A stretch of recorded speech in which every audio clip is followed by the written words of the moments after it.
kembali lagi ke serial iPods. Kali ini saya ditemani seorang narasumber yang kompeten dalam bidang assessment. Mari kita berkenalan dengan beliaunya. Halo Pak Endar, Halo, apa Bu kabar? Endang. Baik. Terima kasih sudah datang ke acara kami. Terima kasih sudah Baik, diundang. beliau bernama Ignatius Tri Endarto. Beliau SPDMA, SPD-nya dari Pendidikan Bahasa Inggris Universitas Negeri Yogyakarta dan MA diperoleh dari Naresuan University Thailand. Betul Pak? Betul. Betul. Baik, kali ini kita akan membicarakan tentang assessment. Apa itu assessment? Kalau seorang mahasiswa pasti concern dengan nilai, tapi apakah assessment itu hanya nilai? Kita akan mendengarkan dari pakarnya. Baik Pak Endarto, sebenarnya apa toh yang dimaksud dengan assessment itu dalam pembelajaran? Iya, Bu Vel. Jadi assessment ini memang saya yakin semua mahasiswa UKDW dan dosen-dosen UKDW sudah kenal dengan baik ya, karena setiap hari atau setiap semester mereka selalu berkecimpung dengan yang namanya assessment. Tapi memang sebagai sivitas akademika kita mungkin perlu menggali lagi ya apa yang disebut dengan assessment, sebenarnya apa sih hakikat dari assessment gitu ya. Kalau saya secara pribadi memahami assessment itu sebagai pengukuran. Nah ini mungkin belum menjelaskan ya, karena ya jadi pengukuran. Dalam hal ini ketika kita mengukur sesuatu berarti kan ada tujuan yang kita miliki ya. Sebagai contoh, karena saya tingginya kan nggak terlalu tinggi ya Bu Endang ya, secara fisik begitu. Saya dulu ketika mainan Facebook itu mungkin mahasiswa UKDW sekarang sudah nggak terlalu familiar. Oh, mahasiswa mainan apa Pak sekarang? Mungkin TikTok ya kayaknya. TikTok ya, atau Instagram? Atau Instagram mungkin ya. Jadi zaman-zaman saya dulu mainan Facebook itu di Facebook saya sering ada iklan peninggi badan itu. Jadi banyak peninggi badan dan sebagainya. Nah, apabila kita punya tujuannya untuk meninggikan badan begitu, katakanlah kita beli obat atau produk peninggi badan, otomatis kita perlu melakukan pengukuran juga untuk memastikan apakah tujuan kita tercapai atau tidak. Nah, dalam kaitannya dengan pembelajaran, ketika kita punya tujuan ingin belajar sesuatu atau ingin meningkatkan kemampuan di bidang tertentu, berarti berdasarkan tujuan itu kita juga perlu melakukan pengukuran. Nah, di sini mungkin kaitan antara assessment atau pengukuran itu sendiri dengan tujuan kita, baik itu tujuan belajar, baik itu tujuan dalam hal-hal yang lain begitu. Jadi assessment itu kurang lebih dia pengukuran untuk memastikan apakah sebuah tujuan itu tercapai atau tidak. Oke. Tapi kadang-kadang assessment itu jarang begitu ya. Tiba-tiba sekarang kita akan mengadakan assessment begitu. Biasanya dosen itu mari kita kuis gitu, tes gitu. Atau bedanya apa gitu Pak? Kuis, tes, assessment? Ya. Quiz, tes, assessment saya rasa itu adalah istilah yang mahasiswa mungkin lebih familiar ya. Jadi quiz, tes, assessment itu ya sebenarnya ya assessment itu sendiri. Jadi assessment itu kalau secara teoritis ya di buku-buku itu dibagi menjadi ada yang namanya tes, kemudian ada yang namanya informal assessment. Jadi tes itu formal assessment, kemudian ada yang namanya informal assessment gitu. Jadi tes itu apa? Tes itu ya bagian dari assessment. Oh, berarti assessment lebih luas begitu ya Pak ya? Betul. Ya. Baik. Terus mengapa sih tadi selain untuk pengukuran, contohnya tadi kan tinggi badan begitu ya, oh sudah mau 5 cm nih gitu atau enggak gitu. Selain pengukuran, kenapa sih harus ada assessment itu Pak? Nah ini yang mahasiswa juga perlu sadari ya. Jadi kadang-kadang kalau saya tanya mahasiswa, kira-kira kenapa ya kok kami dosen itu perlu memberikan tes atau perlu memberikan latihan atau kuis ke kalian begitu. Mungkin tidak semua mahasiswa bisa langsung menjawab ya pertanyaan ini Bu Endang, karena yang sering kali tidak diperhatikan dengan baik, mungkin sudah disadari tapi tidak diperhatikan dengan baik oleh mahasiswa itu adalah tujuannya tadi. Jadi perlu disadari bahwa kami dosen itu pasti memberikan tes atau assessment atau latihan atau kuis itu pasti karena ada tujuan belajar.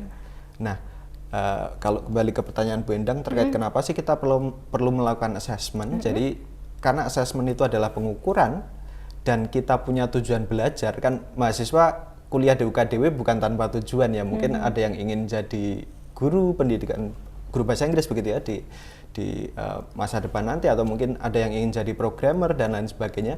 Nah, dari tujuan itu kan ada milestones, ada step-step yang perlu mahasiswa jalani untuk bisa mencapai tujuan besar itu.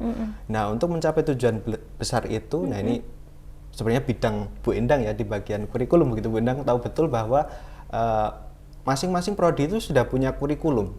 Nah, di dalam kurikulum itu prodi membuat semacam milestones tadi, jadi dibagi menjadi berbagai mata kuliah yang harus dijalani oleh mahasiswa agar mereka punya kompetensi yang diperlukan untuk menjadi entah itu guru, entah itu programmer dan lain sebagainya. Nah, kemudian di masing-masing mata kuliah ada tujuan belajarnya, tujuan belajar di masing-masing mata kuliah. Kemudian untuk melihat apakah mahasiswa mencapai tujuan belajar itu, kita perlu yang namanya assessment begitu. Ada nih Pak, kadang-kadang mahasiswa bilang begini, apa sih nilai?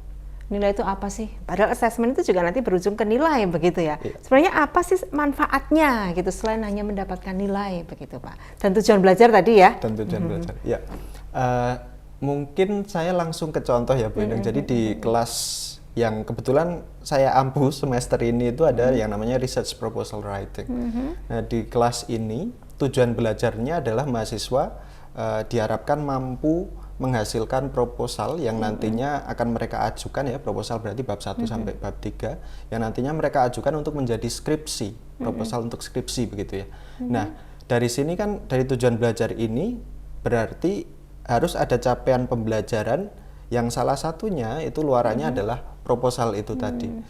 Nah, seringkali kan mahasiswa hanya ya mungkin punya tujuan jangka pendek, jangka menengah dan jangka panjang. Katakanlah tujuan jangka pendeknya untuk dapat nilai baik dalam hal mungkin kuis, mungkin latihan dan lain sebagainya. Jangka menengahnya mungkin untuk dapat nilai bagus begitu ya. Tapi jangan lupa bahwa di mata kuliah ini itu ada tujuan jangka panjang, yaitu proposal yang nantinya akan diteruskan di mata kuliah berikutnya. Nah, apabila kita kembali ke nilai, seringkali mahasiswa tidak menyadari bahwa selain nilai, selain sekadar nilai, angka atau predikat dapat A, dapat B, dapat C, ada hal lain yang perlu kita sadari, dalam hal ini mahasiswa sadari bahwa harapannya mereka bisa mendapatkan sesuatu di luar sekedar nilai. Maksudnya, kompetensi begitu ya Pak ya? Iya, dalam hal kompetensi, dalam hal keahlian, atau dalam hal luaran berupa proposal tadi begitu. Jadi harapannya nilai itu tidak sekedar predikat yang mungkin entah didapat dari mana begitu ya, tapi nilai itu harapannya bisa mencerminkan kompetensi itu sendiri. Nah, assessment yang baik biasanya adalah assessment yang bisa berkorelasi, menunjukkan korelasi antara nilai dan kompetensi atau capaian yang ingin dicapai begitu. Oke Pak, baik. Wah, ini kadang-kadang dosen mempunyai cara sendiri melakukan assessment begitu ya Pak. Bagaimana tuh cara melakukan assessment yang tepat sasaran, yang pasti tidak akan ada komplain antara mahasiswa, ini saya kok dapat nilai ini, yang lain dapat nilai, saya harusnya nilainya lebih baik, itu bagaimana Pak? Ya, nah ini memang perlu kesadaran, tidak hanya dari dosen tapi juga dari mahasiswa. Kadang-kadang karena balik lagi orientasinya nilai tadi ya Bu Endang, jadi mahasiswa seringkali kalau sudah dapat nilai A tidak melihat lagi kok nilai A itu dapatnya dari mana sih, kok bisa dapat nilai A itu kenapa sudah sih? Puas langsung ya, Sudah dilupakan puas, begitu ya. tutup buku langsung. Itu dia. Semester depan ditanya nggak di mata ngerti. kuliah belajar apa, nggak ngerti sama sekali. Iya. Padahal kan learning itu sendiri seharusnya menjadi semacam target utamanya begitu ya, bukan nilainya begitu. Nah, terkait dengan hal ini saya tadi bilang bahwa perlu ada kesadaran tidak hanya dari dosen tapi juga dari mahasiswa. Kesadaran ini bisa ditunjukkan dengan pertama mungkin kesadaran terkait kenapa sih kita perlu melakukan atau menjalani assessment begitu ya. Berarti balik lagi ke tujuan pembelajaran tadi. Biasanya ditunjukkan dalam kontrak belajar baik itu silabus atau RPS begitu ya. Nah, jadi RPS itu bagi mahasiswa sebenarnya sangat penting ya, jangan hanya RPS itu apa Pak? RPS itu rencana pembelajaran semester ya. Jadi RPS ini jangan hanya sekedar di ikhlas, nggak pernah dibuka sama sekali ya, tapi kita sebagai mahasiswa perlu mempelajari di RPS itu apa, tujuan belajarnya apa, kemudian apa saja yang harus dilalui dan lain sebagainya. Kemudian setelah kita tahu tujuan pembelajaran, we know what to expect. We also need to know how to achieve the goals ya. Jadi bagaimana kita mencapai tujuan itu begitu. Nah, dari sini kan kalau kita lihat di RPS pasti ada milestones tadi ya, step-stepnya apa saja, topik apa saja yang dipelajari, kemudian assessmentnya jenisnya apa saja, ada berapa kuis atau mungkin ada project apa saja dan lain sebagainya, itu mahasiswa perlu tahu. Kemudian setelah what-nya kita tahu, kemudian how-nya kita tahu, kita juga perlu menyadari, mahasiswa juga perlu menyadari terkait penilaian itu sendiri. Jadi penilaian dalam hal ini sebagai contoh kalau kita berbicara project, di sana akan ada project itu kan nanti dikonversi menjadi nilai ya Bu Indah. Jadi penilaiannya itu berdasarkan apa? Sebagai contoh kalau mahasiswa diminta untuk membuat proposal, apakah yang dinilai itu proposalnya saja? Ataukah proses penulisannya, jadi ada revisi dan lain sebagainya, atau jangan-jangan ada interaksi di kelas juga yang dinilai, di mana mungkin mahasiswa memberikan feedback ke rekannya begitu ya.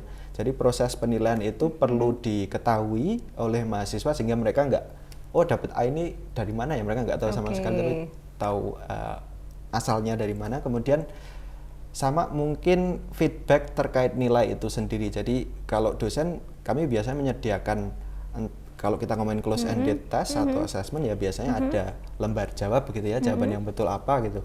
Tapi kalau sekarang mungkin sudah agak berkurang ya secara persentase. Mungkin lebih banyak assessmentnya di project gitu. Jadi kalau project harusnya biasanya ada rubrik. Nah, di situ mahasiswa perlu mencermati bahwa oh ternyata saya dapat 10 ini karena saya memenuhi kriteria di angka berarti 10. ada komponen, ada deskriptor begitu ya. Betul, itu sangat penting untuk diketahui dengan baik oleh both mahasiswa dan dosen. Betul sekali. Begitu. Oke, wah luar biasa ini. Jadi teman-teman mahasiswa jangan sampai teman-teman juga nggak ngerti dapat nilai A, B atau C itu dari mana begitu ya, karena sudah well informed ya dari dosennya Mas sendiri.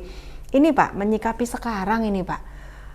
Sekarang kan sudah ada ChatGPT itu Pak, ada artificial intelligence. Misalnya diminta membuat proposal lah, tinggal memasukkan kata kuncinya, begitu kalau kata kuncinya sudah cocok, sudah selesai, bisa membuat satu proposal begitu.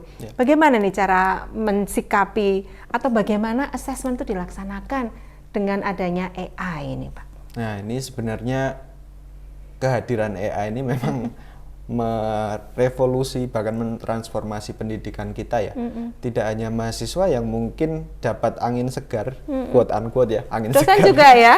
Dosen mungkin mendapatkan satu angin segar dan mungkin juga kekhawatiran dalam hal penilaian ya, karena pada akhirnya kan ChatGPT ini seperti alat baru yang dia itu tidak kita miliki sebelumnya ya. Sebagai contoh, ketika mahasiswa ingin menulis esai, kita bisa minta instruksi ke ChatGPT atau ke Bard-nya Google untuk membuatkan esai untuk kita ya. Betul. Tapi menurut saya ini hal yang justru perlu disadari dan somehow diwaspadai juga oleh mahasiswa ya. Karena sebagai contoh di kelas research proposal writing tadi, karena mahasiswa bisa menggunakan AI dan saya juga biasanya tidak melarang untuk mahasiswa memakai AI di kelas saya begitu ya. Tapi biasanya dosen akan ada semacam kebijakan atau perjanjian, bisa dituliskan di RPS atau di kuis atau di penugasan. Biasanya ada, kalau ada tulisan begitu ya, mahasiswa tidak diperbolehkan menggunakan AI atau ChatGPT, ya berarti itu kontrak yang mereka perlu ikuti juga di penugasan sepanjang semester ya. Sepanjang semester tersebut begitu. Jadi sebagai contoh di kelas research proposal writing, saya tidak memperbolehkan mahasiswa untuk menggunakan tulisan AI di dalam proposal mereka. Tetapi kalau mereka mau pakai AI untuk mencari informasi, untuk mengkurasi informasi, diperbolehkan, tapi tidak boleh di copy paste hasilnya dimasukkan ke dalam proposal. Harus dibaca dulu, dilihat apakah memang hasilnya betul, kemudian diambil yang berguna untuk mungkin beberapa secara ide ya diambil di dalam proposal. Tapi tetap mencantumkan bahwa ini diambil dari AI begitu ya Pak ya, atau bagaimana untuk referensinya? Nah untuk referensi memang ada semacam perdebatan ya Bu Endang, karena ChatGPT ini kan ibaratnya seperti, kalau kecerdasan berarti ibarat seperti manusia begitu ya. Kalau kita cari mungkin ada beberapa jurnal artikel yang bahkan ditulis oleh AI dan itu sudah diterbitkan begitu di jurnal begitu. Nah, idealnya memang mahasiswa mencantumkan AI kalau memang informasi tersebut diambil dari AI. Tapi yang perlu disadari adalah bahwa ini loh, kalau kalian bisa pakai AI, kami dosen juga punya cara loh untuk melihat mengetahui apakah tulisan itu dari AI ya? atau benar-benar kalian tulis. Nah, ini yang kadang mahasiswa tidak tahu begitu ya.